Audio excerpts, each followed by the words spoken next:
ಎಲ್ರಿಗೂ ನಮಸ್ತೆ. ನಾನು ನಿಮ್ಮ ಗಿರೀಶ್ ಮಟ್ಟಣ್ಣವರ್. ಇವತ್ತು ಬಹಳ ದಿನ ಆದಮೇಲೆ ಯೂಟ್ಯೂಬಲ್ಲಿ ಲೈವಲ್ಲಿ ಬಂದಿದ್ದೀನಿ.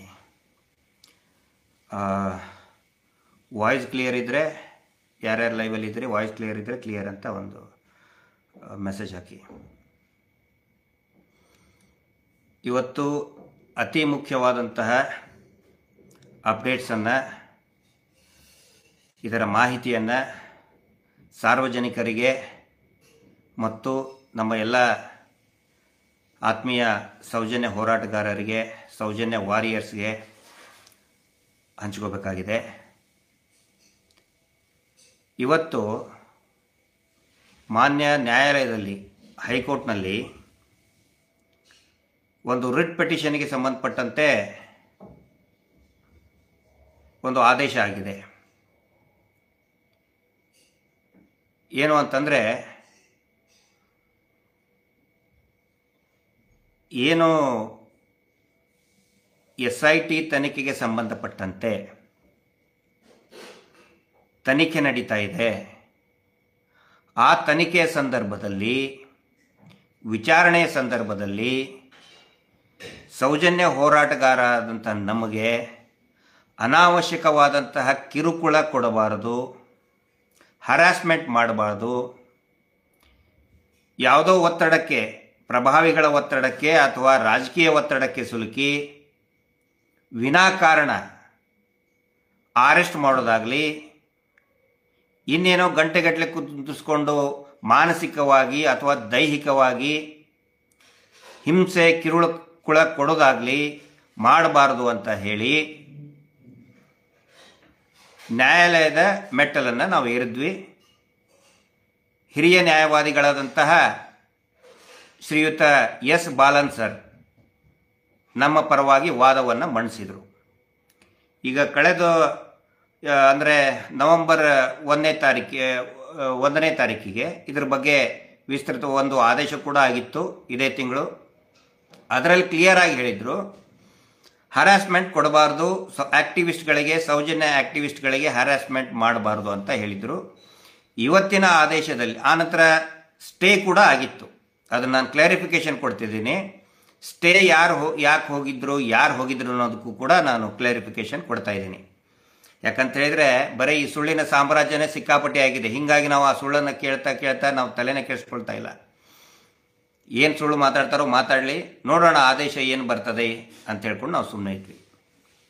ಇದರಲ್ಲಿ ಏನಾಗಿದೆ, ಮೊದಲನೇದಾಗಿ ಇವತ್ತಿನ ಆದೇಶ ಏನು ಅಂತ ಹೇಳಿದರೆ, SIT ಮೇಲೆ ಇದ್ದಂಥ ತನಿಖೆಯ ಸ್ಟೇಯನ್ನು ತೆರವುಗೊಳಿಸಿದೆ ಮತ್ತು ಸೌಜನ್ಯ ಆಕ್ಟಿವಿಸ್ಟ್ ಏನು ನಾವು 4 ಜನ ಪೆಟಿಷನರ್ಸ್ ಇದ್ದೀವಿ, ನಾನು, ಗಿರೀಶ್ ಮಟ್ಟಣ್ಣವರ್, ಮಹೇಶ್ ಶೆಟ್ಟಿ ತಿಮರೋಡಿ, ನಮ್ಮ ನಾಯಕರು, ಸೌಜನ್ಯ ಹೋರಾಟದ ಫೌಂಡೇಶನ್ ಅವರು ನಿರಂತರವಾಗಿ 13 ವರ್ಷದಿಂದ ಅನೇಕ ಆರೋಪಗಳನ್ನು, ಅವಮಾನಗಳನ್ನು ತಡ್ಕೊಂಡು ಬಂಡೆಯಂತೆ ನಿಂತ್ಕೊಂಡು ಈ ಹೋರಾಟವನ್ನು ಮುನ್ನಡೆಸ್ತಕ್ಕಂತಹ ಶ್ರೀಯುತ ಮಹೇಶ್ ಶೆಟ್ಟಿ ತಿಮರೋಡಿಯವರು ಮತ್ತು ಸಹ ಹೋರಾಟಗಾರರಾದಂತಹ ಜಯಂತ್ ಟಿ ಅವರು ಇರ್ಬೋದು, ಮತ್ತು ವಿಠ್ಠಲ್ ಗೌಡರು ಅವರು, ಸೌಜನ್ಯಾಳ ಮಾವ, ಸೌಜನ್ಯಾಳನ್ನು ತನ್ನ ಮಗಳಂತೆ ನೋಡಿಕೊಂಡಂತಹ ಒಬ್ಬ ಹೋರಾಟಗಾರ, ಅದೇ ಸೌಜನ್ಯ ಕುಟುಂಬದ ಒಬ್ಬ ಸದಸ್ಯರು. ಈ 4 ಜನರ ಮೇಲೆ ವಿನಾಕಾರಣ ಕಿರುಕುಳ ಕೊಡಬಾರ್ದು, ಅನಾವಶ್ಯಕವಾಗಿ ಅರೆಸ್ಟ್ ಮಾಡಬಾರ್ದು ಅಂಥೇಳಿ ಇವತ್ತು ಆದೇಶ ಆಗಿದೆ. ಜೊತೆಗೆ SIT ತನಿಖೆಯು ಕೂಡ ಮುಂದುವರಿಬೇಕು ಅಂಥೇಳಿ. ಆದರೆ ಈ ತಿಂಗಳು ಪ್ರಾರಂಭದಲ್ಲಿ ಏನು ಒಂದು ಆದೇಶ ಬಂತು, ಆವಾಗ ಭಯಂಕರವಾಗಿ ಸುಳ್ಳುಗಳ ಮೆರವಣಿಗೆ ಸ್ಟಾರ್ಟ್ ಆಯಿತು. ಏನಂತ ಹೇಳಿದರೆ, ಸೌಜನ್ಯ ಹೋರಾಟಗಾರರು ಇವರೇ ವಾಪಸ್ ತಕ್ಕೊಂಡ್ರು, ಚಿನ್ನಯ್ಯ ಕೊಟ್ಟಂಥ ದೂರನ್ನು ಇವರೇ ವಾಪಸ್ ತಕ್ಕೊಂಡ್ರು ಅಂಥೇಳಿ. ನೋಡಿ, ಇಲ್ಲಿ ನಮ್ಮ ಈ ದೇಶದ ಕಾನೂನಲ್ಲಿ, ಬೇರೆ ದೇಶದಲ್ಲಿ ಏನಿದೆ ನಮಗೆ ಗೊತ್ತಿಲ್ಲ, ಈ ನಮ್ಮ ದೇಶದ ಕಾನೂನಲ್ಲಿ ಒಂದು ಕ್ರಿಮಿನಲ್ ಕೇಸ್ ಕಂಪ್ಲೇಂಟ್ ಯಾರ್ದಾದ್ರೂ ಒಬ್ಬ ವ್ಯಕ್ತಿಯ ಮೇಲೆ ಕಾಗ್ನೈಸಬಲ್ ಗಂಭೀರ ಆರೋಪ ಮಾಡಿದರೆ, ಕಾಗ್ನೈಸಬಲ್ NCR ಅಲ್ಲ, ನಾನ್ ಕಾಗ್ನೈಸಬಲ್ ಸಣ್ಣ ಪ್ರಮಾಣದಿರ್ತದೆ, ಅದನ್ನು ವಾಪಸ್ ತಗೊಳಕ್ಕೆ ಬರ್ತದೆ. ಕಾಗ್ನೈಸಬಲ್ ಕೇಸ್ FIR ಆದರೆ, ಫಾರ್ ಎಕ್ಸಾಂಪಲ್ ನಾನು ಒಬ್ಬವನ ವಿರುದ್ಧ ದೂರು ಕೊಟ್ಟರೆ ನಾನೇ ಅದನ್ನು ವಾಪಸ್ ತಗೊಳಕ್ಕೆ ಬರೋದಿಲ್ಲ ರೀ. ಅಂಥದ್ರಲ್ಲಿ ಇವ್ರು ಹೇಳ್ತಾರೆ, ಚಿನ್ನಯ್ಯ ಕೊಟ್ಟ ದೂರನ್ನ ನಾವೇನೋ ಹೆದರ್ಕೊಂಡು ವಾಪಸ್ ತಗೊಂಡುವಂತೆ ಇದನ್ನ ದೊಡ್ಡ ದೊಡ್ಡ ಚಾನೆಲ್ನಲ್ಲಿ ಪುಂಖಾನುಪುಂಖವಾಗಿ ಕೆಲವೊಂದಿಷ್ಟು ಈ ವಸೂಲಿಕೋರನ ದಲಾಲರನ್ನ ಮುಂದಿಟ್ಟು ಅದನ್ನು ಪ್ರಸಾರ ಮಾಡ್ತಾ ಇದ್ದಾರೆ.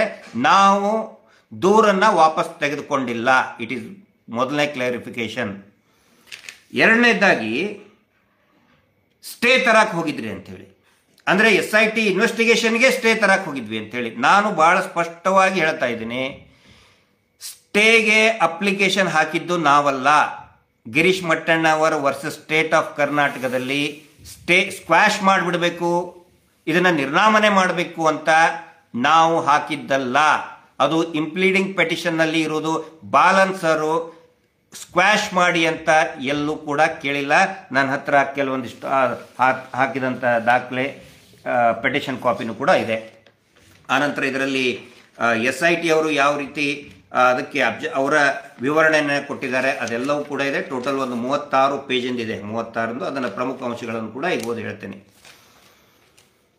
ಅಂದರೆ ಇಲ್ಲಿ ಇಂಪ್ಲೀಡಿಂಗ್ ಪೆಟಿಷನ್ನಲ್ಲಿ ನಮ್ಮ ಇನ್ನೊಬ್ಬ ಯಾರು ಯೂಟ್ಯೂಬರ್ ಹಾಕಿದ್ದು ಏನು ಅಂತ ಹೇಳಿದ್ರೆ, ವಿನಾಕಾರಣ ಸುಖಾಸುಮ್ಮನೆ ಯಾರ್ದೋ ಒತ್ತಡಕ್ಕೆ ತಗೊಂಡು ಬಂದು ಸುಖಾಸುಮ್ಮನೆ ಇನ್ನೇನಾದರೂ ಈ ತನಿಖೆಯನ್ನು ಡೈವರ್ಟ್ ಮಾಡಿ ಅಮಾಯಕರನ್ನ ಶಿಕ್ಷೆಗೆ ಒಳಪಡಿಸಿ ಬಂಧನ ಮಾಡಿ ಹರಾಸ್ಮೆಂಟ್ ಮಾಡಿ ಆ ಪ್ರಕ್ರಿಯೆಗಳು ಆಗಬಾರದು ಅಂತ ಹೇಳಿ ಹಾಕಿದ್ದು. ಅದನ್ನ ಯಾಕಂತ ಹೇಳಿದ್ರೆ, ಧರ್ಮಸ್ಥಳದಲ್ಲಿ ನಡೆದಂತಹ ಎಲ್ಲ ಅತ್ಯಾಚಾರ ಹತ್ಯೆ ಪ್ರಕರಣಗಳು ಏನಿದೆ ಅಲ್ಲಿ ಯಾರು ದೂರು ಕೊಟ್ಟರು ಅವರನ್ನೇ ಬಂಧನಕ್ಕೆ ಒಳಗೆ ಮಾಡಿದ್ದಾರೆ. ಫಾರ್ ಎಕ್ಸಾಂಪಲ್ ವೇದವಲ್ಲಿ ಕೇಸ್ನಲ್ಲಿ ದೂರು ಕೊಟ್ಟಂತವರು ನನ್ನ ಹೆಂಡತಿ ಮುಗ್ಧಳು, ಅವಳ ಮೇಲೆ ಅತ್ಯಾಚಾರ ಆಗಿ ಅವಳನ್ನು ಸುಟ್ಟು ಕೊಂದ್ರು ಅಂತ ಹೇಳಿ ಡಾಕ್ಟರ್ ಹರಳೆ ಕಂಪ್ಲೇಂಟ್ ಕೊಟ್ಟರೆ, ಆ ದೂರು ಕೊಟ್ಟಂತಹ ಡಾಕ್ಟರ್ ಹರಳೆ ಅವರ ಪತಿಯವರನ್ನೇ, ಅವರ ಗಂಡನನ್ನೇ ಆರೋಪಿತನನ್ನ ಮಾಡಿ 1.5 ವರ್ಷ ಜೈಲಲ್ಲಿ ಹಾಕಿದರು.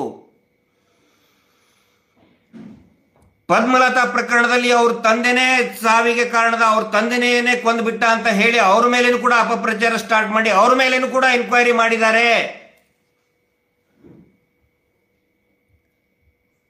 ಅದಾದ ಮೇಲೆ ಅವಾಗ ಪದ್ಮಲತಾ ಪ್ರಕರಣದಲ್ಲಿ ವಸಂತ್ ಕುಲಾಲ್ ಅಂತೇಳಿ ಅವನು ಒಬ್ಬ ಅಮಾಯಕ, ಅವನು ಒಂದು ವಾರದಲ್ಲಿ ಇಟ್ಕೊಂಡು ಪೊಲೀಸ್ ಸ್ಟೇಷನ್ ಇಟ್ಕೊಂಡು ಹೊಡೆದು ಬಡ್ದು ಎಲ್ಲ ಮಾಡಿ ಗುಂಡ್ಯಾಕೆಯಲ್ಲಿ ಒಂದು ದೊಡ್ಡ ಮಟ್ಟದಲ್ಲಿ ಒಂದು ತಕ್ಷಣಕ್ಕೆ ಹೋರಾಟ ಆಯಿತು. ಅವನನ್ನ ಸ್ಟೇಷನ್ ಇಂದ ರಿಲೀಸ್ ಮಾಡಿದ್ರು. ನಾರಾಯಣ ಮಾವುತ ಕೇಸ್ನಲ್ಲಿನೂ ಕೂಡ ಇದೇ ಸಂತೋಷ್ ರಾವ್ನನ್ನು ಮಾಡಿದ್ರು, ಹಕ್ಕಿ ಪಿಕ್ಕಿ ಅವರು ಮಾಡಿದ್ರು. ನಿಜವಾದ ಆರೋಪಿಗಳನ್ನ ಇವರು ಯಾವತ್ತಿಗೂ ಕಟಕಟೆಯಲ್ಲಿ ತರಲೇ ಇಲ್ಲ. FIR ನಲ್ಲಿ ಕಟಕಟೆ ಅಲ್ಲ, ಅಟ್ಲೀಸ್ಟ್ ಒಂದು ಎನ್ಕ್ವೈರಿ ಒಂದು ನೋಟಿಸ್ ಕೂಡ ಕೊಡಲಿಲ್ಲ. ಸೌಜನ್ಯ ಪ್ರಕರಣದಲ್ಲಿ ಅವರು ಮಾವನೇ ಮಾಡಿದ ಮಗಳ ತರ ನೋಡ್ಕೊತಾ ಇದ್ರು. ಯಾರು ವಿಠಲ್ ಗೌಡ್ರು ಸೌಜನ್ಯಳನ್ನ ಮಗಳ ತರ, ಸ್ವಂತ ಮಗಳ ತರ ಅಕ್ಕರೆಯಿಂದ ನೋಡ್ಕೊತಾ ಇದ್ರು. ಸೌಜನ್ಯನೇ ಮಾಡಿದ ಅಂತೇಳಿ ಸುಳ್ಳು ಸುಳ್ಳು ಸುಳ್ಳು ಪ್ರಚಾರ ಮಾಡಿ ಆ ಒಬ್ಬ ಸಂತೋಷ್ ರಾವ್ನ ತಗೊಂಡು ಬಂದು ಕೂಡಿಸಿ, ಈ ರೀತಿ ಪ್ರಕರಣ ಈಗ ಆಗಬಾರ್ದು, ಈ ರೀತಿಯಾದಂಥ ಸಂಚುಗಳು ದೂರು ಕೊಟ್ಟಂತವರೇ ಅಪರಾಧಿಗಳು ಅನ್ನುವಂಥ ಸಂಚು ಷಡ್ಯಂತ್ರ ಮಾಡಬಾರದು ಅಂತೇಳಿ ಈ ಪ್ರಿಕಾಷನ್ ತಗೊಂಡಿದ್ದು. ಇದು ಎಲ್ಲರಿಗೂ ಕೂಡ ಗೊತ್ತಿರಲಿ. ಅವಾಗ 14 ವರ್ಷದ ಹಿಂದೆ 20 ವರ್ಷದ ಹಿಂದೆ ಸಮಯ ಈಗಲ್ಲ. ಎಲ್ಲರೂ ಕೂಡ ಜಾಗೃತರಾಗಿದ್ದಾರೆ, ಅದು ಗೊತ್ತಿರಲಿ. ಏನು ಧರ್ಮೋದ್ಯಮಿಗಳು ನಾವು, ಧರ್ಮರಕ್ಷಕರು ನಾವು ಅಂತ ಬೊಗಳೆ ಬಿಡ್ತಾ ಇದ್ದಾರಲ್ಲ, ನಾವು ಬಹಳ ಧರ್ಮ ಪಾಲಿಸ್ತೀವಿ, ದೇವಸ್ಥಾನ ಮುಂದಿಟ್ಕೊಂಡು ಹಾರಾಡ್ತಾ ಇದ್ದಾರಲ್ಲ, ಅವ್ರಿಗೆ ಗೊತ್ತಿರಲಿ ಇದು. ಅದರ ಸಲುವಾಗಿ ಆಸ್ ಅ ಪ್ರಿಕಾಷನರಿ ಮೇಜರ್ ನ್ಯಾಯಾಲಯದ ಬಾಗಿಲನ್ನ ತಟ್ಟಿದ್ದು. ಇವತ್ತು ಅದಕ್ಕೆ ಸರಿಯಾಗಿ ಒಂದು ರಿಲೀಫ್ ಕೊಟ್ಟಿದ್ದಾರೆ. ಸೌಜನ್ಯ ಹೋರಾಟಗಾರರಿಗೆ ಯಾವುದೇ ಹರಾಸ್ಮೆಂಟ್ ಮಾಡಬಾರ್ದು. ದ್ಯಾಟ್ ಇನ್ಕ್ಲೂಡ್ಸ್ ಅರೆಸ್ಟ್ ಆಗಲಿ, ಹರಾಸ್ಮೆಂಟ್ ಆಗಲಿ, ಅನ್ನೆಸೆಸರಿ ಕಿರುಕುಳ ಆಗಲಿ ಕೊಡಬಾರ್ದು ಅಂತ ಹೇಳಿ ರಿಲೀಫ್ ಸಿಕ್ಕಿದೆ.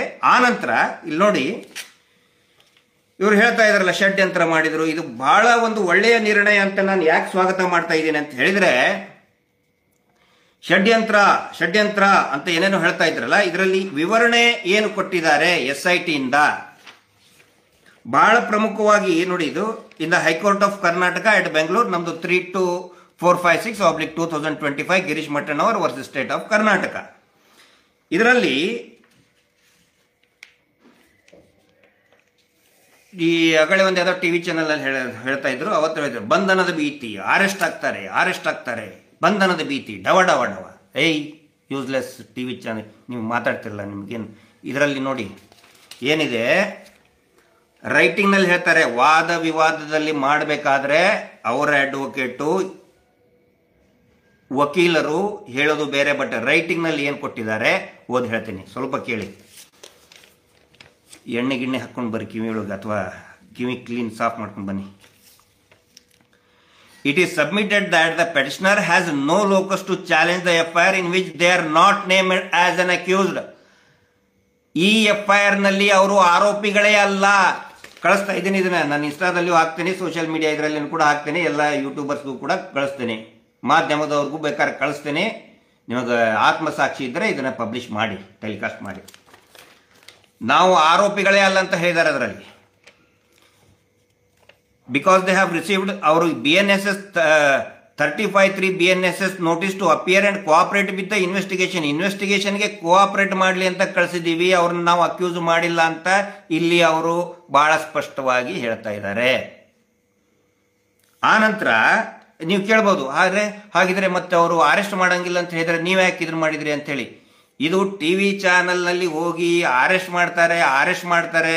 ಆ ನಂತರ ಇನ್ನು ಅಲ್ಲಿ ಹೋದಾಗಿ ಇನ್ನೇನೇನಾದರೂ ಈ 1000 DKCಗಳು ಇನ್ಯಾರ್ಯಾರೋ ಬಂದು ಇನ್ನೇನೇನೋ ಅದರಲ್ಲಿ ಗೊಬ್ಬೆಬ್ಬಿಸಿ ವಿನಾಕಾರಣ ಹೇಳಿದ್ನಲ್ಲ ಹಿಂದೆ ಪ್ರಕರಣದಲ್ಲಿ, ಆ ಥರ ಒಂದು ಹರಾಸ್ಮೆಂಟ್ ಆಗಬಾರ್ದು ಅಂತ ಹೋಗಿದ್ದು.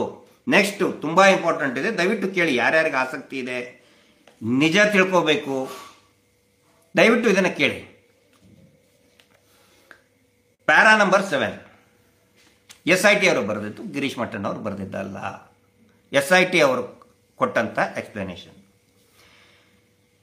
It is submitted that the pursuant to the registration of the case in crime number 39 of 2025 Dharmasthala police station, the government of Karnataka established a special investigation team. ಅಂದ್ರೆ ಧರ್ಮಸ್ಥಳ ಕ್ರೈಮ್ ನಂಬರ್ 39 ಏನು ಈ V ಅನ್ನುವಂಥ ವ್ಯಕ್ತಿ ಚಿನ್ನಯ್ಯ ಹೋಗಿ complaint ಕೊಟ್ಟ, ಅದರ ಆಧಾರದ ಮೇಲೆ SIT ನಾವು ಮಾಡಿದ್ವಿ. ಅಂದರೆ ಚಿನ್ನಯ್ಯ ಕೊಟ್ಟಂಥದ್ದು ಜೊತೆಗೆ ಕ್ರೈಮ್ ನಂಬರ್ 39 ಮೇಲೆ ನಾವು SITಯನ್ನು ಸರ್ಕಾರ ಆದೇಶ ಮಾಡ್ತು ಅಂತ ಹೇಳ್ತಾರೆ. ಆನಂತರ 8ರಲ್ಲಿ ಪ್ಯಾರಾ ನಂಬರ್ 8ರಲ್ಲಿ ಹೇಳ್ತಾರೆ, ಇಟ್ ಈಸ್ ಒಂದು ಜಿಒ ಗವರ್ಮೆಂಟ್ ಸರ್ಕಾರಿ ಆದೇಶ ಆಗುತ್ತೆ. It is clear from the GO that the mandate of the SIT is not limited to the complaint made by we, ಅಂದರೆ ಚಿನ್ನಯ್ಯ. ಅರ್ಲಿಯರ್ ದ ಕಂಪ್ಲೇಂಟ್ ನಾವು ಎನ್ ಅಕ್ಯೂಸ್ಡ್, ಮುಂಚೆ ಅವನು ದೂರುದಾರ ಇದ್ದ, ಈಗ ಅವನು ಆರೋಪಿಯಾಗಿದ್ದಾನೆ. ಅಂದರೆ ಅವನು ದೂರು ಕೊಟ್ಟ ಆಧಾರದ ಮೇಲೆ ಮಾತ್ರ SIT ಆಗಿಲ್ಲ. ಕ್ರೈಮ್ ನಂಬರ್ 39 ಬರೀ ಚಿನ್ನಯ್ಯನ ಹೇಳಿಕೆಯ ಮೇಲೆ ನಿಂತಿಲ್ಲ ಅನ್ನೋದನ್ನ SIT ಸ್ಪಷ್ಟಪಡಿಸಿದ್ದಾರೆ. ಅದರಲ್ಲಿ ಮುಂದುವರೆದು ಹೇಳ್ತಾರೆ, the ambit of the SIT includes investigations into illegal burials happening over a period of time. ಅನೇಕ ವರ್ಷಗಳಿಂದ ಇಲ್ಲಿಗಲ್ ಬರಿಯಲ್, ಕಾನೂನು ಬಾಹಿರವಾಗಿ ಶವಗಳನ್ನು ಹೂತು ಹಾಕುವಂತಹ ಪ್ರಕರಣಗಳೇನಿದೆ ಅದು ಕೂಡ ಕ್ರೈಮ್ ನಂಬರ್ 39ನಲ್ಲಿ ಬರ್ತದೆ. ಅದು ಕೂಡ SIT ಇನ್ವೆಸ್ಟಿಗೇಷನ್ ವ್ಯಾಪ್ತಿಯ ಒಳಗಡೆ ಬರುತ್ತೆ.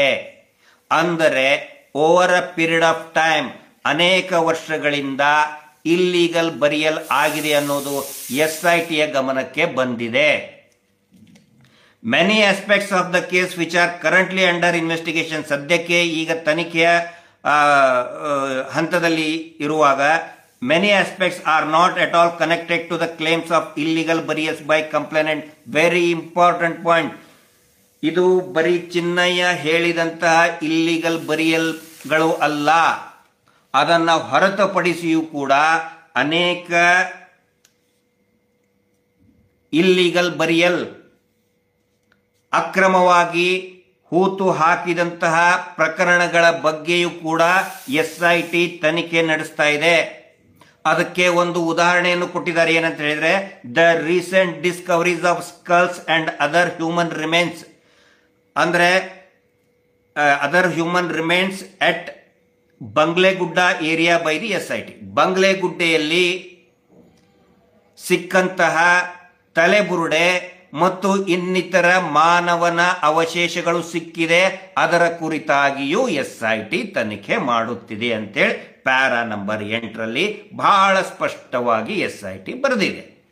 ಕೋರ್ಟಿಗೆ ಹೇಳಿದ್ದಾರೆ, ಯಾವುದೋ ಒಂದು ಯೂಟ್ಯೂಬ್ನಲ್ಲಿ ಹೇಳಿಲ್ಲ, ಯಾವುದೋ ಒಂದು ಪತ್ರಿಕಾ ಹೇಳಿಕೆ ಕೊಟ್ಟಿಲ್ಲ, ಕೋರ್ಟಲ್ಲಿ ಸಬ್ಮಿಟ್ ಮಾಡಿದ್ದಾರೆ. ನಾವು ಬಂಗ್ಲೆಗುಡ್ಡೆಯಲ್ಲಿ ಸಿಕ್ಕಂತ ಹ್ಯೂಮನ್ ರಿಮೇನ್ಸ್ಗಳನ್ನು ನಾವು ತನಿಖೆ ಮಾಡ್ತೀವಿ, ಇದು ಸ್ಟೇ ಆದರೆ ಸ್ಕ್ವಾಶ್ ಆದರೆ ಸಮಸ್ಯೆ ಆಗುತ್ತೆ, ನಮ್ಮ ತನಿಖೆಗೆ ಅಡಚಣೆ ಆಗುತ್ತೆ, ಹೀಗಾಗಿ ತನಿಖೆ ಮುಂದುವರಿಸಲು ನಮಗೆ ಅನುಮತಿ ಕೊಡಿ ಅಂತ ಬಹಳ ಸ್ಪಷ್ಟವಾಗಿ 7, 8 ಮತ್ತು 9ರಲ್ಲಿ ಕನ್ಕ್ಲೂಷನ್ ಹೇಳ್ತಾರೆ ಅವರು. It is submitted that in the light of the nature of the accusations and allegations made in the complaint, the prayer for quashing the case has chilling effect on these independent aspects of the case. Independent aspects ಅಂತ ಹೇಳಿದ್ರೆ ಬಂಗ್ಲೆಗುಡ್ಡೆಯಲ್ಲಿ ಸಿಕ್ಕಿದ್ದು, ಆ ನಂತರ ಏನು 36 ಶವಗಳ ಹೂತಿಟ್ಟ ಶವಗಳ ಬಗ್ಗೆ ಯಾವುದೇ ದಾಖಲೆನೇ ಇಲ್ಲ, ಅದರ ಬಗ್ಗೆ ಆಯಿತು. ಇನ್ನೂ ಅನೇಕ ಮಾಹಿತಿಗಳು ಸಿಕ್ಕಿದೆ, ಅದರ ಬಗ್ಗೆ ತನಿಖೆ ಮಾಡೋದಕ್ಕೆ ಅವಕಾಶ ಕೊಡಿ ಅಂತ ಹೇಳಿದ್ದಾರೆ. ಗೊತ್ತಾಯ್ತಲ್ಲ, ಹೇಳ್ತಾ ಇದ್ರಲ್ಲಪ್ಪ ಇದರಲ್ಲಿ ಇಷ್ಟು. ಆಮೇಲೆ ಇನ್ನೊಂದು ಹೇಳ್ತಾರೆ ಇದರಲ್ಲಿ ಮುಂದುವರೆದು, ಅವನು ಚಿನ್ನಯ್ಯ ಆರೋಪ ಮಾಡಿದ್ದು ಹೇಳ್ತಾರೆ. ಅದರ ಜೊತೆಗೆ ಚಿನ್ನಯ್ಯನ ಆರೋಪನ ಜೊತೆಗೆ ಪ್ಯಾರಾ ನಂಬರ್ 21ರಲ್ಲಿ ಹೇಳ್ತಾರೆ, ಅವನ ಹೇಳಿಕೆಯ ಕುರಿತಾಗಿಯೂ ಸತ್ಯಾಸತ್ಯತೆಯ ಬಗ್ಗೆನೂ ಕೂಡ ಇನ್ವೆಸ್ಟಿಗೇಷನ್ ಮಾಡ್ತೀವಿ ಅಂತ. ಅವನು ಹೇಳಿದ್ದಿಷ್ಟೇ ಗ್ಯಾರಂಟಿ ಅಲ್ಲ, ಅವನು ಹೇಳಿದ್ದಿಷ್ಟೇ ಈ ಗಾಡಿಗೆ ಹಳ್ಳ ಹೊಡೆದಂಗಲ್ಲ, ಅವನು ಹೇಳಿದ್ದೇ ಕರೆಕ್ಟ್ ಅಂತಲ್ಲ. ಅವನು ಸರಿ ಹೇಳಿಕೆ ಕೊಟ್ಟಾನ, ಸುಳ್ಳು ಹೇಳಿಕೆ ಕೊಟ್ಟಿದ್ದಾನ, ಅವನು ಏನು ಉಲ್ಟಾ ಹೊಡೆದ್ನಲ್ಲ, ಅವನಾಗಿನೇ ಉಲ್ಟಾ ಹೊಡೆದ್ನ, ಯಾರಾದ್ರೂ ಉಲ್ಟಾ ಹೊಡೆಸಿದ್ರ ಅವನಿಗೆ, ಅದನ್ನು ಸತ್ಯಾಸತ್ಯತೆ ಬಗ್ಗೆ ತನಿಖೆ ಮಾಡ್ತಾ ಇದ್ದೀವಿ ಅಂತ ಸ್ವತಃ SIT ಹೇಳಿದೆ, ನ್ಯಾಯಾಲಯಕ್ಕೆ ಹೇಳಿದೆ. ಇನ್ನೇನ್ ಬೇಕು? ನಾವು ಅದ್ರ ಸಲುವಾಗಿ ಇದ್ರ ಸಂಚಿನ ಭಾಗವಾಗಿ ಇವ್ರನ್ನ ಅರೆಸ್ಟ್ ಮಾಡ್ರಿ, ಅದನ್ನ ಅರೆಸ್ಟ್ ಮಾಡ್ರಿ ಅಂದ್ರೆ ಯಾವ್ದಾವುದೋ ಊಹಾಪೋಹಕ್ಕಾಗ್ಲಿ ಅಥವಾ ಪೊಲಿಟಿಕಲ್ ಪ್ರೆಷರ್ ಒಳಗಾಗಿ ಹರಾಸ್ಮೆಂಟ್ ಮಾಡಬಾರ್ದು ಅಂತೇಳಿ ನಾವು ಹೋಗಿದ್ದು ಮಾತ್ರ ಹೊರತು, ನಾವು ಒಬ್ಬನ ಹೇಳ್ತಾನ ಅವನು ವಸೂಲಿ ಬೆಲೆ ಎಂತ ಹೊಲಸು ಮಾತಾಡ್ತಾ ಇದಾರಂದ್ರೆ ಮತ್ತೆ ಅದನ್ನು ಪ್ರಸಾರ ಮಾಡ್ತಾ ಇದಾರೆ ಅಂತ ಹೇಳಿದ್ರೆ, ನಾವೇನೋ ನಮ್ದು ತಪ್ಪಾಯ್ತಂತೆ, ತಪ್ಪಾಗಿ ನಾವು ವಾಪಸ್ ತಗೊಂಡ್ವಿ ಅಂತೇಳಿ ನಾಚಿಕೆ ಆಗ್ಬೇಕು ಇವ್ರಿಗೆ. ಇಷ್ಟೊಂದು ಅನಾಥವಾಗಿ ಜನಗಳು ಸತ್ತು ಹೋಗಿದ್ದಾರೆ, ಹೆಣ್ಮಕ್ಳು ಇರ್ಬೋದು, ಪುರುಷರು ಇರ್ಬೋದು, ಎಲ್ಲರೂ ಹಿಂದೂಗಳೇ, ಎಲ್ಲ ಹಿಂದೂ ಸದ್ಭಕ್ತರೇ. ಅವ್ರ ಬಗ್ಗೆ ಮಾತಾಡಕ್ಕೆ ಯಾರಿಗೂ ನಾವು ಹಿಂದೂಗಳು, ನಾವು ಹಿಂದೂ ರಕ್ಷಕರು, ದೊಡ್ಡ ದೊಡ್ಡ ಲೀಡರ್ಗಳು ಹೇಳ್ತಾರಲ್ಲ, ಈ ವಸೂಲಿ ವಾಗ್ಮಿಗಳು, ಓದಪ್ಪ ಇದನ್ನ, ನಿನ್ನ ಮುಸುಡಿಗೆ ಓದಿ, ಇಂಥವ್ರೆಲ್ಲರೂ ಕೂಡ ಓದಿ ಇದನ್ನ. ಆನಂತರ ಫಾರಿನ್ ಫಂಡ್ ಬಂತು. ಫಾರಿನ್ ಫಂಡ್ ಇಸ್ಕೊಂಡ್ರು ಗಿರೀಶ್ ಮಟ್ಟಣ್ಣವರು. ತೋಳ್ರಿ, ಇದರಲ್ಲಿ ಐತೆ, ಇಷ್ಟು ಪೇಜ್ ಇದೆ. ಒಂದಾದರೂ ಕೂಡ ಹೇಳಬೇಕಾಗಿತ್ತಲ್ಲಪ್ಪ SIT ಅವರು. ಫಾರಿನ್ ಫಂಡ್ ಬಂತು, ಈ ಫಾರಿನ್ ನಿಂತರ ಈ ಫಸ್ಟ್ ಫಂಡ್ ಬಂತು, ಈ ಫಾರಿನ್ ನಿಂತರ ಇಷ್ಟು ಫಂಡ್ ಬಂತು, ಬಂದೈತೆ ನೋಡಿ. ತೋಳ್ರಿ, ಇಲ್ಲಿ ಉದುರಿಸ್ತಾ ಇದ್ದೀನಿ, ಹಿಡ್ಕೊಬರ್ರಿ. ಫಾರಿನ್ ಫಂಡ್ ಬೀಳ್ತಾ ಇದೆ. ಒಂದೇ ಒಂದು ಉಲ್ಲೇಖ, ಒಂದು ವೇಳೆ ಫಾರಿನ್ ಫಂಡ್ ಇದ್ರೆ ಫಸ್ಟ್ ಪ್ಯಾರಾದಲ್ಲೇನೆ ದೊಡ್ಡದಾಗಿ ಹಾಕ್ಬಿಡ್ತಿದ್ರು, ಅದನ್ನ ದೊಡ್ಡದಾಗಿ ಹಾಕ್ಬಿಡ್ತಿದ್ರು. ಇವ್ರು ಇಷ್ಟು ತಗೊಂಡಿದ್ದಾರೆ ದೇವಾಲಯಕ್ಕೆ, ದೇವಸ್ಥಾನಕ್ಕೆ ಅಪಮಾನ ಮಾಡಕ್ಕೆ. ಒಂದೇ ಒಂದು ಶಬ್ದ ಇಲ್ಲ ಇದರಲ್ಲಿ. ಯಾವನೇನೋ ಬಂದು ಲೈವ್ ಬಂದು ಹೇಳ್ತೀನಿ, ನಾ ಫಾರಿನ್ ಫಂಡ್ ಇದ್ರ ತೋರ್ಸ್ರಿ, ಇದರಲ್ಲಿ ಉದುರಿಸ್ಕೊಳ್ತಾ ಇದ್ದೀನಿ, ಕ್ಯಾಚ್ ಹಿಡ್ಕೊಬರ್ರಿ ಎಲ್ಲರೂ. ಇಷ್ಟೊಂದು ಸಾವಾಯ್ತು. ಇನ್ನೊಬ್ರು ಬರ್ತಾರೆ, ಯಾರು ಮಿಸ್ಟರ್ ರಂಗನಾಥ್ ಅಂತೇಳಿ, ಪಬ್ಲಿಕ್ ಅಲ್ಲಿ ಆಂಟಿ ಪಬ್ಲಿಕ್ ವಿರೋಧಿ. ಏನ್ ಹೇಳ್ತಾರೆ, ಎಡಪಕ್ಷದ ಮಹಿಳಾ ಆಯೋಗದ ಅಧ್ಯಕ್ಷರಿಗೆ ನೀವೊಂದು ಎಡಪಕ್ಷದ ಲೆಫ್ಟಿಸ್ಟ್ ಟೂಲ್ ಆಗಿ ಮಾಡ್ತಾ ಇದ್ದೀರಿ ಅಂತೇಳಿ. ರಂಗನಾಥ್ ಅವರೇ, ನಿಮ್ಗೆ ತೋರಿಸ್ತಾ ಇದ್ದೀನಿ ವಾಸ್ತವ ಏನಿದೆ ಅಂತೇಳಿ. ಯಾಕಂದ್ರೆ ನಿಮ್ಮನ್ನ ನಾವು ಬಹಳ ಪ್ರಜ್ಞಾವಂತಿಕೆ ಇರುವಂತಹ ಪತ್ರಕರ್ತರು, ನಿಮ್ಮನ್ನ ನಾವು 20 ವರ್ಷದಿಂದ ನಾನು ನೋಡಿದ್ದೀನಿ. ನೀವು ಕನ್ನಡ ಪ್ರಭಾದಲ್ಲಿ ಇದ್ದಾಗಿಂತ ನಾನು ನೋಡಿದ್ದೀನಿ. ಕೆಲವೊಂದಿಷ್ಟು ಉದಾಹರಣೆಗಳನ್ನು ನಾನು ಸಾರ್ವಜನಿಕರ ಮುಂದೆ ಇಡ್ತಾ ಇದ್ದೀನಿ. ದಾಖಲೆಗೆ ಪತ್ರಿಕೆಯಲ್ಲಿ 2003ರಲ್ಲಿ ಸುದ್ದಿ ಬಿಡುಗಡೆ ಅನ್ನುವಂತಹ ಪತ್ರಿಕೆ ಇನ್ ದ ಇಯರ್ 2003, 2003ರಲ್ಲಿ ನಾನು ಬರೆದಿದ್ದಲ್ಲ, ಸೌಜನ್ಯ ಹೋರಾಟಗಾರರು ಬರೆದಿದ್ದಲ್ಲ. ಲೆಫ್ಟಿಸ್ಟ್ ಟೂಲ್ ಅಂತ ಇದಾರಲ್ಲ ಮಿಸ್ಟರ್ ರಂಗನಾಥ್. ವಿದ್ಯಾರ್ಥಿನಿ ಆತ್ಮಹತ್ಯೆ, ಪೇಪರ್ ಕಟಿಂಗ್ ಇದು. ಇಲ್ಲಿಯ ಕಾಲೇಜಿನ ದ್ವಿತೀಯ PUC ವಿಜ್ಞಾನ ವಿಭಾಗದಲ್ಲಿ ಕಲಿಯುತ್ತಿದ್ದ ವಿದ್ಯಾರ್ಥಿನಿ ಸ್ವೀಕೃತಿ ಎಂಬಾಕೆ 17 ವಯಸ್ಸು 17 ನೇಣು ಬಿಗಿದು ಆತ್ಮಹತ್ಯೆ ಮಾಡಿಕೊಂಡ ಘಟನೆ 28ರಂದು ವರದಿಯಾಗಿದೆ. ಹಾಸನದ ರಮೇಶ್ ಎಂಬುವರ ಪುತ್ರಿಯಾಗಿರುವ ಈಕೆ ಎಂದಿನಂತೆ ಕಾಲೇಜಿಗೆ ಹೋಗಿ ಮಧ್ಯಾಹ್ನದ ಹೊತ್ತು ಆರೋಗ್ಯ ಚೆನ್ನಾಗಿಲ್ಲ ಎಂದು ಹಾಸ್ಟೆಲ್ಗೆ ಹೋಗುವುದಾಗಿ ತನ್ನ ಸ್ನೇಹಿತರಲ್ಲಿ ಹೇಳಿ ಈ ಕೃತ್ಯ ಎಸಗಿದ್ದಾಳೆ. ಬೆಳ್ತಂಗಡಿ ಪೊಲೀಸರು ಕೇಸು ದಾಖಲಿಸಿಕೊಂಡು ತನಿಖೆ ನಡೆಸಿದ್ದಾರೆ. ಎಲ್ಲಿ? ಉಜಿರೆ ಕಾಲೇಜು. ಅಂದ್ರೆ ಇವರಿಗೆ ಪಾಪ ನೋಡಿ, ಸುದ್ದಿಗೆ ಬಿಡುಗೊಂದು ಪ್ರಯತ್ನ ಮಾಡಿದ್ದಾರೆ, ಆದರೆ ಹೆಸರು ಹಾಕೋಕ್ ಭಯ. ಇವರದೇ ಕಾಲೇಜು, ಧರ್ಮೋದ್ಯಮಿಗಳ ಕಾಲೇಜು. ಪ್ರಕರಣ ದಾಖಲೆ ಮಾಡಿಕೊಂಡ್ರು. ಆಯ್ತು, ಮುಂದೇನಾಯ್ತು ರೀ? ಯಾಕೆ ಆತ್ಮಹತ್ಯೆ ಮಾಡಿಕೊಂಡ್ಲು? ಏನಕ್ಕೆ? 17 ವಯಸ್ಸು, 17 ಇಯರ್ಸ್. ಈಗೇನಾದ್ರೂ ಯಾವ್ದಾದ್ರು ಒಂದು ಹಾಸ್ಟೆಲ್ನಲ್ಲಿ ಆಗಿದ್ರೆ ಇಡೀ ರಾಜ್ಯದ ಜನ ಮಾಧ್ಯಮದವರು ಪ್ರಶ್ನೆ ಕೇಳ್ತಾ ಇರಲಿಲ್ವಾ? ಇಲ್ಲಿ ಇಷ್ಟೇ ಒಂದು ಸಣ್ಣ ಪತ್ರಿಕೆಯಲ್ಲಿ ಚಿಕ್ಕದ ಕಾರ್ನರ್ ಅಲ್ಲಿ ಆತ್ಮಹತ್ಯೆ ಮಾಡಿಕೊಂಡ್ಲು. 17 ವರ್ಷ ಹುಡುಗಿ. ಬೆಳ್ತಂಗಡಿಯಲ್ಲಿ ಕೇಸು ದಾಖಲಿಸಿಕೊಂಡು ತನಿಖೆ ನಡೆಸಿದ್ದಾರೆ. ಏನು ತನಿಖೆ ನಡೆಸಿಕೊಂಡ್ರು? ಇದೇ ಪೇಪರಲ್ಲಿ ಬಂದಿದೆ ಇನ್ನೊಂದು, ಇದೇ ಪತ್ರಿಕೆಯಲ್ಲಿ, ಅಂದ್ರೆ ಇದು ವಾರ ಪತ್ರಿಕೆ. 2 ಶವ ಪತ್ತೆ, ತಂದೆ ಮಗಳು ಶಂಕೆ. ರಂಗನಾಥ್ ನೋಡಿ ಇದನ್ನ, ಟೂಲು, ನಿಮ್ಮ ಟೂಲು, ಲೆಫ್ಟಿಸ್ಟ್ ಟೂಲು ಓದಿ ತಿಳ್ಕೊಳ್ಳಿ, ಇದನ್ನು ಕಳಿಸ್ತೇನೆ ನಿಮಗೆ. 2 ಶವ ಪತ್ತೆ, ತಂದೆ ಮಗಳು ಶಂಕೆ. ಇಲ್ಲಿಯ ನೇತ್ರಾವತಿ ಸ್ನಾನಘಟ್ಟದಲ್ಲಿ 2 ಅಪರಿಚಿತ ಶವಗಳು ಸೆಪ್ಟೆಂಬರ್ 2ರಂದು ಪತ್ತೆಯಾಗಿದ್ದು, ಸೆಪ್ಟೆಂಬರ್ 2 ಅಂತ ಹೇಳಿದ್ರೆ 2003 ಪತ್ರಿಕೆಯಲ್ಲಿ ಸೆಪ್ಟೆಂಬರ್ 2ರಂದು ಪತ್ತೆಯಾಗಿದ್ದು, ಮೃತಪಟ್ಟವರು ತಂದೆ ಮತ್ತು ಮಗಳು ಆಗಿರಬೇಕೆಂದು ಸಂಶಯಲಾಗಿತ್ತದೆ. ಅಂದ್ರೆ ತಂದೆ ಮಗಳು ಅಂತ ಹೇಳ್ತಾರೆ, ಆದರೂ ಅದನ್ನು ಅನಾಥವ. ತಂದೆ ಮಗಳು ಅಂತ ಗೊತ್ತಾದ್ರೆ ಯಾವ ಊರು ಯಾವ ಕೇರಿ ಗೊತ್ತಾಗುದಿಲ್ಲ, ತಂದೆ ಮಗಳು ಎಂದು ಶಂಕಿಸಲಾಗಿದೆ. ಮತ್ತೆ ಅದನ್ನು ಮುಂದೆ ಹೇಳ್ತಾ ನೋಡಿ, ಅಂದು ಬೆಳಗ್ಗೆ 8:30 ಗಂಟೆ ಸುಮಾರು 35-40 ವರ್ಷದ ಅಪರಿಚಿತ ಗಂಡಸು ಹಾಗೂ 10-12 ವರ್ಷದ ಬಾಲಕಿಯ ಶವಗಳು ನೇತ್ರಾವತಿ ಸ್ನಾನಘಟ್ಟದಲ್ಲಿ ಪತ್ತೆಯಾಗಿದ್ದು, ಈ ಬಗ್ಗೆ ಬೆಳ್ತಂಗಡಿ ಪೊಲೀಸ್ ಠಾಣೆಯಲ್ಲಿ ಪ್ರಕರಣ ದಾಖಲಾಗಿದೆ. ಈ ಬೆಳ್ತಂಗಡಿ ಪೊಲೀಸ್ ಸ್ಟೇಷನ್ ಈ ರಸೀದಿ ಕೊಡ್ತಾರಲ್ಲ, ದೇವಸ್ಥಾನದಾಗ ದೇಣಿಗೆ ಕೊಟ್ರೆ ಇಷ್ಟು ದೇಣಿಗೆ, 10 ರೂಪಾಯಿ, 101 ರೂಪಾಯಿ, 111 ರೂಪಾಯಿ, 11 ರೂಪಾಯಿ ದೇಣಿಗೆ ಕೊಟ್ಕೊಳ್ಳೆ ಇಸ್ಕೊಂಡು ಒಂದು ಸಹಿ ಮಾಡಿ ಕೊಟ್ಬಿಡ್ತಾರಲ್ಲ, ಆ ತರ ಬೆಳ್ತಂಗಡಿ ಪೊಲೀಸ್ ಸ್ಟೇಷನ್ ಮುಂದೆ ಪ್ರಕರಣ ದಾಖಲಿಸಿಕೊಳ್ಳಲಾಯಿತು. ಏನಾಯ್ತು ಮುಂದೆ?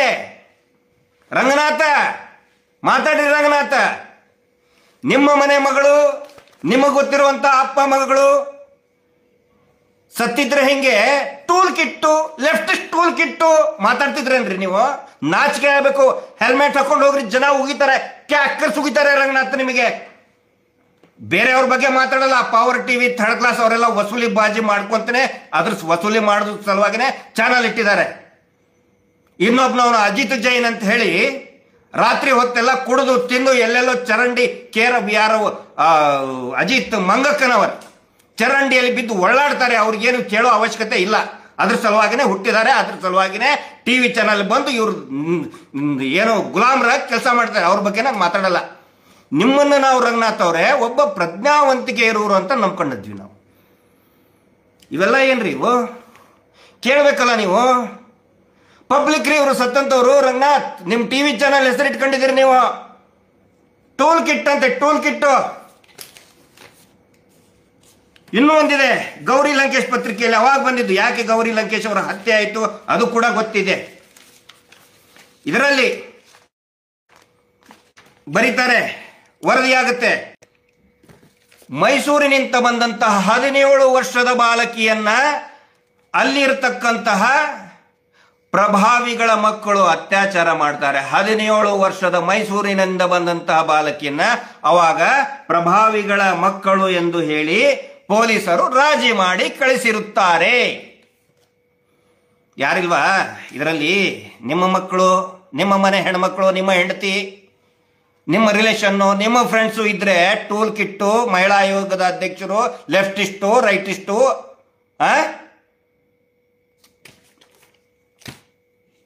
ಪಬ್ಲಿಕ್ ಅವರು, ಜನಸಾಮಾನ್ಯರು ಸತ್ತಂತವರು.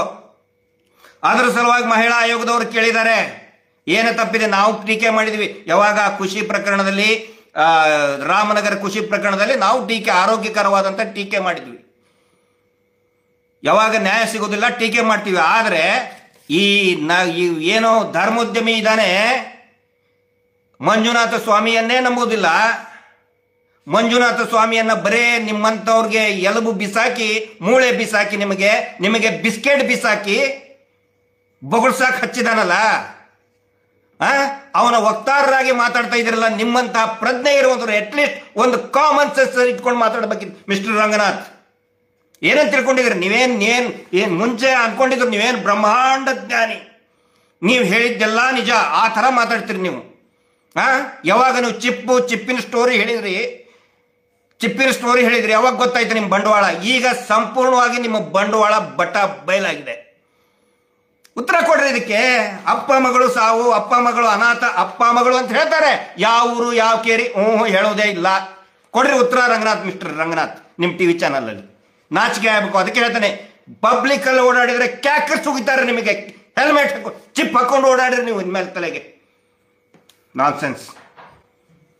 ಟಿವಿ ಚಾನಲ್ ಇದೆ, ಕೋಟಿ ಕಟ್ಲೆ ಬರ್ತದೆ ಅಂತ ಹೇಳಿ ಬಾಯಿ ಬಂದಾಗ ಬೈತೀರಾ ನೀವು ಕಾಮನ್ ಪಬ್ಲಿಕ್ಕಿಗೆ. ಕಾಮನ್ ಪಬ್ಲಿಕ್ ಒಂದು ನ್ಯಾಯ ಕೇಳ್ತಾ ಇದ್ದಾರೆ. ಮಹಿಳಾ ಇಡೀ ಇವತ್ತು ರಾಜ್ಯದ ದೇಶದ ಪ್ರತಿಯೊಬ್ಬರು ನ್ಯಾಯ ಕೇಳ್ತಾ ಇದ್ದಾರೆ. ಟೂಲ್ ಕಿಟ್ ಅಂತೆ ಬ್ಲಾಸ್ಟ್ ಆಯ್ತಲ್ರಿ, ಡೆಲ್ಲಿಯಲ್ಲಿ ಬ್ಲಾಸ್ಟ್ ಆಯ್ತಲ್ಲ, ಯಾಕೆ? ನಿಜವಾದ ಟೆರರಿಸ್ಟ್ ಅನ್ನು ಹಿಡಿಯಕ್ಕಾಗ್ತಿಲ್ಲ. ಯಾರು ಹೋರಾಟ ಮಾಡ್ತಾ ಇದ್ದಾರೆ ಅವರನ್ನೇ ಟೆರರಿಸ್ಟ್ ಅಂತ ಮಾಡ್ತಾ ಇದ್ದಾರೆ. ಸಮೀರ್ ಏನು ವಿಡಿಯೋ ಮಾಡಿದ ಪ್ರತಿಯೊಂದು ಅಕ್ಷರಶಃ ನಿಜ. ಅವನನ್ನ ಟೆರರಿಸ್ಟ್ ಅಂತ ನೀವು ಪ್ರೊಜೆಕ್ಟ್ ಮಾಡ್ತೀರಿ. ನಿಜವಾದ ಟೆರರಿಸ್ಟ್ ಹುಡುಕ್ತಾ ಇಲ್ಲ. ನಿಜವಾದ ಟೆರರಿಸ್ಟ್ಗೆ ಜೈಲಲ್ಲಿ ಬಿರಿಯಾನಿ ಕೊಡ್ತಾ ಇದ್ದೀರಿ, ಮೊಬೈಲ್ ಕೊಡ್ತಾ ಇದ್ದೀರಿ. ಪರಪ್ಪನ ಅಗ್ರಹಾರದಲ್ಲಿ ನೋಡಿಲ್ವಾ ಮೊನ್ನೆ? ರಿಸಾರ್ಟ್ ಫೆಸಿಲಿಟಿ ಕೊಡ್ತಾ ಇದ್ದೀರಿ. ಯಾರು ನ್ಯಾಯ ಬೇಕು ಅಂತ ಹೋರಾಟ ಮಾಡ್ತಾ ಇದ್ದಾರೆ ಅವ್ರ ಮೇಲೆ ತನಿಖೆ, ಅವ್ರಿಗೆ ಅರೆಸ್ಟು, ಅವರು ಟೆರರಿಸ್ಟು, ಅವರು ದೇಶದ್ರೋಹಿಗಳು, ಅವ್ರಿಗೆ ಫಾರಿನ್ ಫಂಡು. ಎಲ್ಲಿದೆ ಇದರಲ್ಲಿ ಫಾರಿನ್ ಫಂಡ್ ಮಿಸ್ಟರ್ ರಂಗನಾಥ್? ಯಾವುದೋ ಎಡಪಂಥೀಯ ಸಂಚು, ಬಾ ಹಿಡ್ಕೊಬರ್ರಿ, ಬಾ ಉದುರ್ಸ್ತಾ ಇದೆ ನೋಡಿ ಫಾರಿನ್ ಫಂಡ್. ಯಾವ ಫಾರಿನ್ ಫಂಡ್ ಅಂದ ಉದುರ್ತಾ ಇದೆ, ಬನ್ನಿ. ನಾಚಿಕೆ ಆಗ್ಬೇಕು ನಿಮಗೆಲ್ಲರಿಗೂ. ನಿಮ್ಮನೆಯವ್ರಿಗೆ ಯಾರಿಗೂ ಆಗಿಲ್ವಲ್ಲ? ಚಿಪ್ಪಲ್ಲಿ ಬರ್ತಾ ಇದೆಯಲ್ಲ, ಚಿಪ್ಪಲ್ಲಿ ನೋಟಲ್ಲಿ ಚಿಪ್ ಅಲ್ಲ. ನೀವು ಹೇಳಿದ್ದು ಪಾಪ ಸುಖ ಸುಮ್ಮನೆ ನೀವು ಬೈತಾರೆ, ಚಿಪ್ ರಂಗನಾಥ್ ಅಂತ ಅನ್ಬಾರ್ದಂಗೆ. ನೀವು ಹೇಳಿದ್ದು ನೋಟಲ್ಲಿ ಚಿಪ್ ಅಲ್ಲ, ಚಿಪ್ಪಲ್ಲಿ ನೋಟು ತಗೊಂಡವ್ರು. ನೀವು ಚಿಪ್ ಒಳಗಡೆ ನೋಟ್ ಇಟ್ಕೊಂಡು ತಗೊಂಡವ್ರು. ಹಿಡ್ಕೊಬರ್ರಿ, ಇದರಲ್ಲಿ ಐತೆ ಫಾರಿನ್ ಫಂಡ್ ಅಂತೆ. ಫಾರಿನ್ ಫಂಡು ಬಾಯಿ ಬಂದಂಗೆ ಮಾತಾಡ್ಸೋದು. ಯಾಕೆ ನಾವು ಸುಮ್ಮನೆ ಇದ್ದೀವಿ? ನಾವು ಸುಖ ಸುಮ್ಮನೆ. ಕೆಲವೊಬ್ರು ಹೇಳ್ತಾರೆ, ನೀವು ಯಾಕೆ SIT ಬೈತಿಲ್ಲ, SIT ಯಾಕೆ ಟೀಕೆ ಮಾಡ್ತಾ ಇಲ್ಲ, ಅವ್ರಿಗೆ ಯಾಕೆ ಬೈತಾ ಇಲ್ಲ? ನೋಡಿ, ಬೈಯೋದ್ರಿಂದ ಮಾವಿನ ಹಣ್ಣಾಗಲ್ಲ, ಹಣ್ಣು ಉದ್ರಲ್ಲ, ಗಿಡದಿಂದ ಹಣ್ಣು ಉದ್ರಲ್ಲ. ನಾವು ಇದು ಉದ್ದೇಶ ಬರೀ ಬೈಯೋದು, ಇದು ಯಾವುದು ಬಿಗ್ ಬಾಸ್ ಥರ ಅವ್ರು ಹಂಗಂದ್ರು ಹಿಂಗಂದ್ರು ಎಂಟರ್ಟೈನ್ಮೆಂಟ್ ನಾವು ಕೊಡ್ತಾ ಇಲ್ಲ ಪಬ್ಲಿಕ್ಕಿಗೆ. ಅಥವಾ ಇಲೆಕ್ಷನ್ ಕ್ಯಾಂಪೇನ್ ನಡೆಸ್ತಾ ಇಲ್ಲ. ನೀವು ನಮ್ಮನ್ನು ನಂಬಿ ನಮಗೆ ವೋಟ್ ಹಾಕಿ ನಾವು ಹಿಂಗೆ ಮಾತಾಡ್ತೀವಿ, ನಾವು ಹಿಂಗಿದ್ದೀವಿ, ನಾವು ಹಂಗಿದ್ದೀವಿ ಅಂಥೇಳಿ. ಇಲ್ಲಿ ಏನು ಅಕ್ರಮಗಳು ನಡೆದಿದೆ ಅದನ್ನು ನಾವು ಇಡೀ ಸೌಜನ್ಯ ಹೋರಾಟಗಾರರು ಸರ್ಕಾರದ ಗಮನಕ್ಕೆ, SIT ಗಮನಕ್ಕೆ ತರುವಂಥ ಪ್ರಯತ್ನವನ್ನು ನಾವು ಮಾಡ್ತಾ ಇದ್ದೀವಿ. ಅಧಿಕೃತವಾಗಿ ಅದನ್ನು ಹೇಳಬೇಕಾಗಿದ್ದು, ರಿವೀಲ್ ಮಾಡಬೇಕಾಗಿರೋದು, ಚಾರ್ಜ್ ಶೀಟ್ ಫೈಲ್ ಮಾಡಬೇಕಾಗಿರೋದು SITನೇ. ಕನ್ಕ್ಲೂಷನ್, ಇದಕ್ಕೇನಾದರೂ ಒಂದು ಲಾಜಿಕಲ್ ಎಂಡ್ ಬರಬೇಕಂತ ಹೇಳಿದರೆ ಅದು ತನಿಖೆ ಮುಖಾಂತರ. ಅದು ಪೊಲೀಸರು ಇರ್ಬೋದು, SIT ಅಂದ್ರೂ ಕೂಡ ಇದು police, part of a police organisation. ಅದು CID ಇರ್ಬೋದು, ಅಥವಾ ಒನ್ಸ್ ಅಗೇನ್ CBI ಇರ್ಬೋದು. ಅದು ಸೆಂಟ್ರಲ್ ಇನ್ವೆಸ್ಟಿಗೇಷನ್ ಆಗುತ್ತೆ. ಯಾರಾದರೂ ಆಗಲಿ, ಹಿಂದೆ CID ಆಗಲಿ CBI ಆಗಲಿ ಯಾರು ತನಿಖೆನೇ ಮಾಡಿಲ್ಲ. ನಾನು ಒಂದು ತುಂಬಾ ಲಾಜಿಕ್ ಆದಂತಹ ಪ್ರಶ್ನೆಯನ್ನ ಎಲ್ಲಾ ಪ್ರಜ್ಞಾವಂತರಿಗೆ ಕೇಳ್ತಾ ಇದ್ದೀನಪ್ಪ. ಇವ್ರು ನಮಗೆ ಟೀಕೆ ಮಾಡ್ತಾರಲ್ಲ, ಸಾಕ್ಷಿ ಎಲ್ಲಿದೆ, ಸಾಕ್ಷಿ ಇದ್ರೆ ಹುಡುಕೊಡಿ. ಅರೆ, ಸಾಕ್ಷಿಯನ್ನ ಅಧಿಕೃತವಾಗಿ ತನಿಖೆ ಮಾಡಿ ನ್ಯಾಯಾಲಯಕ್ಕೆ ಕೊಡಬೇಕಾಗಿದ್ದಂಥದ್ದು ಇನ್ವೆಸ್ಟಿಗೇಷನ್ ಏಜೆನ್ಸಿ, ಅದು ಪೊಲೀಸ್. ಈಗ ಹಂತದಲ್ಲಿ ಅದು SIT. ಇವರು ಯಾವತ್ತಿಗೂ ಕೂಡ ಈ ಪ್ರಭಾವಿ ಧರ್ಮೋದ್ಯಮಿಗಳು ಅವರ ರಾಜಕೀಯ ಬಲವನ್ನ, ತೋಳ್ಬಲವನ್ನ, ಹಣಬಲವನ್ನ ಬಳಸಿ ತನಿಖೆ ಆಗೋದಕ್ಕೆ ಬಿಡಲಿಲ್ಲ. CID ಅಂತ ಹೇಳ್ತೀರಿ ನೀವು. ಸೌಜನ್ಯ ಕೇಸ್ನಲ್ಲಿ ಎಷ್ಟು ದಿನ ಮಾಡಿದ್ರ ರುದ್ರಮುನಿ? Only 18 days. ತೆಗೆದು ನೋಡಿ.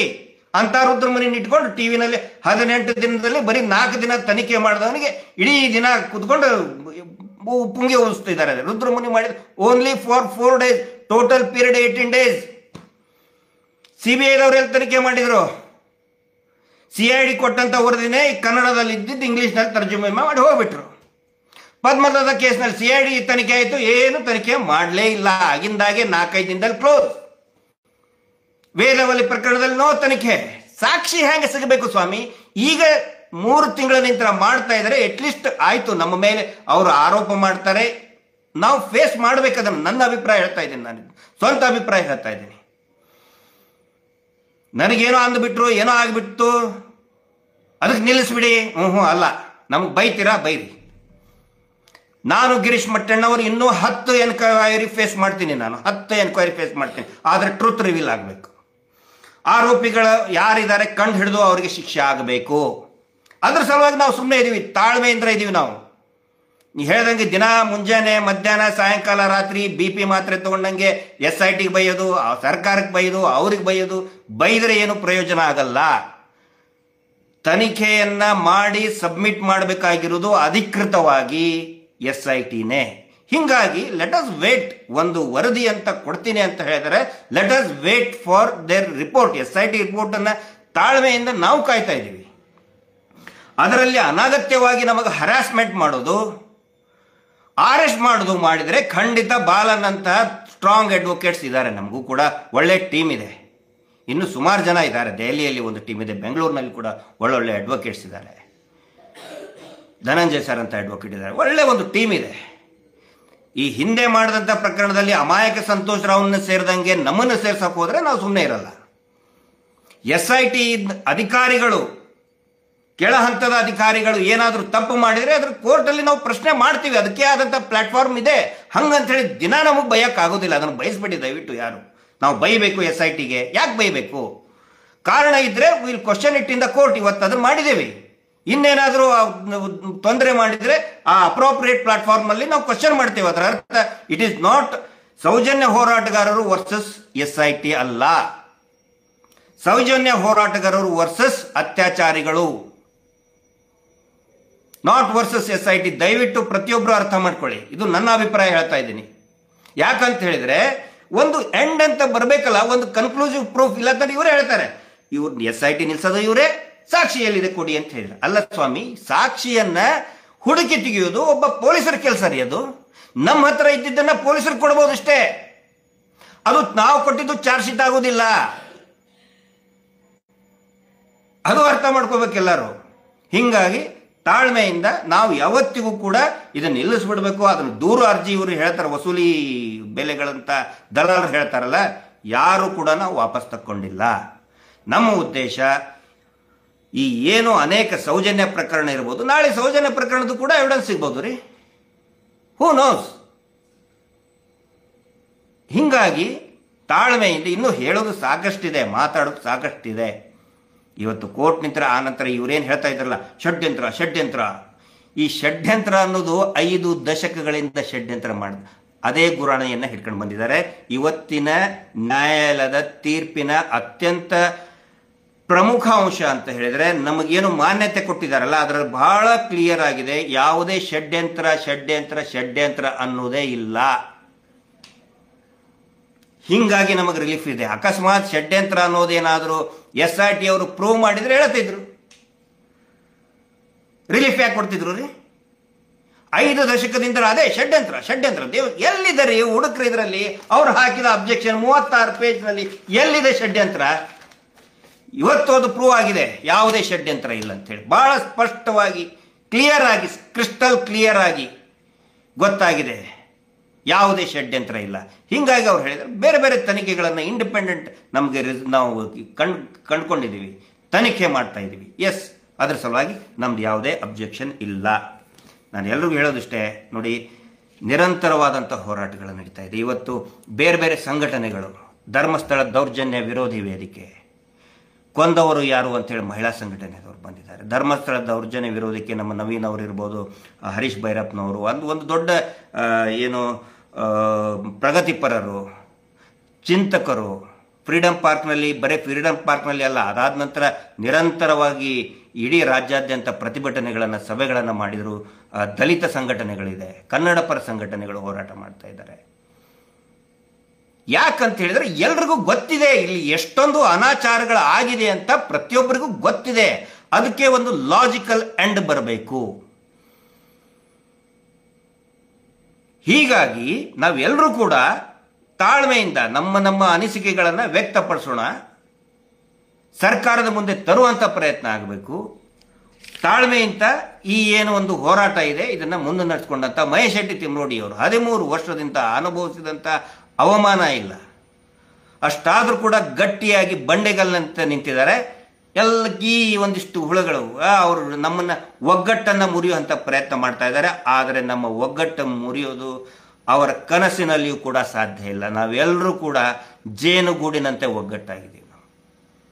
ಜೇನುಗೂಡಿನಂತೆ ಒಗ್ಗಟ್ಟಾಗಿದ್ದೀವಿ. ಯಾವ ಕಾರಣಕ್ಕೂ ಕೂಡ ಹೋರಾಟಗಾರನ ನೀವು ಒಗ್ಗಟ್ಟು ಮುರಿಯೋದಕ್ಕೆ ಆಗೋದಿಲ್ಲ. ಇವ್ರ ಕಡೆ ಅಂತ ಕೆಲವೊಬ್ಬರು ಬಹಳಷ್ಟು ಜನ ನನಗೆ ಫೋನ್ ಮಾಡಿಸ್ತಾರೆ, ಬಂದು ಭೇಟಿ ಆಗ್ತಾರೆ, ಮನೆಗೆ ಬರ್ತಾರೆ. ಅಯ್ಯೋ ಸುಮ್ಮನೆ ಆಗ್ಬಿಡಿ, ಭಾಳ ಪವರ್ಫುಲ್ ಇದ್ದಾರೆ. ನಾನು ಅವ್ರಿಗೆಲ್ಲ ಕೇಳೋದಿಷ್ಟೇ, ಪವರ್ಫುಲ್ ಆದರೆ ನಮ್ಮನ್ನ ಯಾಕ್ರಿ ಕಾಂಪ್ರಮೈಸ್ಗೆ ಕರಿತೀರಿ? ಹೆದರ್ದವ್ರು ಯಾರು? ಭೀತಿ ಇರೋದು ಯಾರಿಗೆ? SIT ಅಂತ ಭೀತಿ ಇರೋದು ಯಾರಿಗೆ? ಅದೇ ಹೇಳ್ತೀನಿ, ನಿಮ್ಮ ಜೊತೆಗೆ ಈ ಧರ್ಮೋದ್ಯಮಿಗಳ ಜೊತೆಗೆ ದೊಡ್ಡ ದೊಡ್ಡ ರಾಜಕಾರಣಿಗಳಿರ್ಬೋದು, ಸಾವಿರಾರು ಕೋಟಿ ರೂಪಾಯಿಗಳಿರ್ಬೋದು, ಬಲಾಢ್ಯರಿರ್ಬೋದು, VIP ಗಳಿರ್ಬೋದು. ನಮ್ಮ ಜೊತೆಗೆ ಜನಸಾಮಾನ್ಯರಿದ್ದಾರೆ. ನಮ್ಮೆಲ್ಲರ ಮೇಲೆ ಸೌಜನ್ಯ ಅನ್ನುವಂಥ ಶಕ್ತಿ ನಮ್ಮನ್ನು ಕಾಪಾಡ್ತಾ ಇದೆ. ನ್ಯಾಯ ಸಿಗುತ್ತೆ.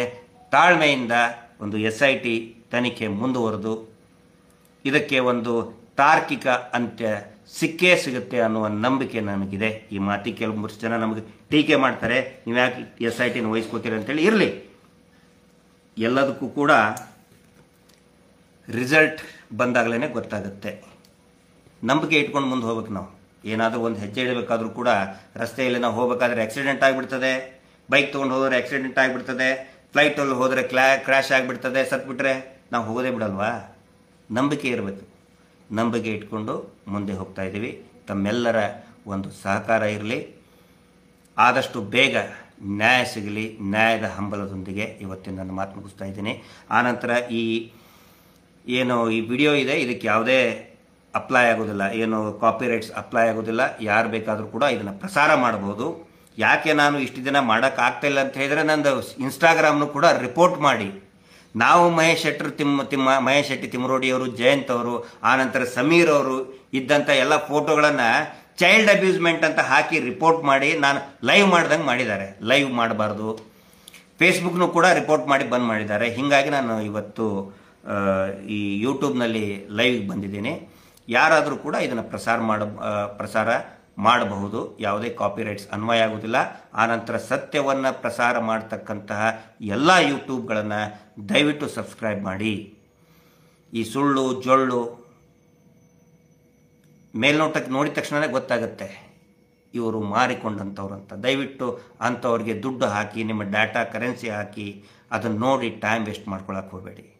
ಸತ್ಯದ ವರದಿಗಳೇನಿದೆ ಇವತ್ತು ನಿಜವಾಗ್ಲೂ ಕೂಡ ಯೂಟ್ಯೂಬ್ ಇರ್ಬೋದು, ಸೋಷಿಯಲ್ ಮೀಡಿಯಾ ಇರಬಹುದು, ನಿಜವಾದ ಸಂವಿಧಾನದ 4ನೆಯ ಅಂಗ, 4ನೆಯ ಸಂಸ್ಥೆಯಾಗಿ ವಾಚ್ಡಾಗ್ ಆಗಿ ಕೆಲಸ ಮಾಡ್ತಾ ಇರೋದು ಈ ಎಲ್ಲ ಯೂಟ್ಯೂಬರ್ಗಳು.